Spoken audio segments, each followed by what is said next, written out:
મિત્રો, તો જે કોલકાતામાં ડૉક્ટર સાથે રેપ થયું છે, એની હત્યા થઈ છે, એને જલ્દીથી જલ્દી એના આરોપી પકડાઈ જાય અને એને સજા એવી જરવી જોઈએ કે છે ને બધાય જોઈને કાપી જાય કે બીજી વખત કોઈ એવું કરવાનું વિચારે નહીં. રોડ ઉપર રાખીને એને જીવતા જીવતા સળગાવવું જોઈએ એવા માણસોને, કે કોઈ છોકરી ઉપર આંખ ઉપાડીને જોઈ ન શકે.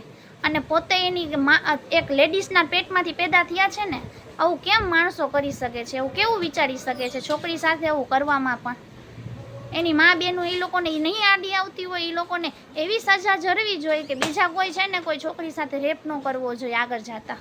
અને હું તો એમ જ કહું છું કે કાલ સવારે તમારા સાથે જોર જબરદસ્તી થાય કે રેપ થાય કે ગમે એ થાય છે ને, એને કાનૂને ન પહોંચાડો. તમે અહીંયા એની સજા દઈ દો, અહીંયા એને ખતમ કરી નાખો. પછી જે થાય ને આગળ જોયું જશે. આ રેપ થાય છે ને એ મોટામાં મોટી તકલીફ હોય છે. પછી કાનૂન તમને ગમે એ તકલીફ દે ને એ સહન કરી લેજો. બધી છોકરીઓને કહું છું, કાલ સવારે તમારા સાથે રેપ થાય કે જો જબરદસ્તી થાય ને એને ખતમ કરી નાખજો.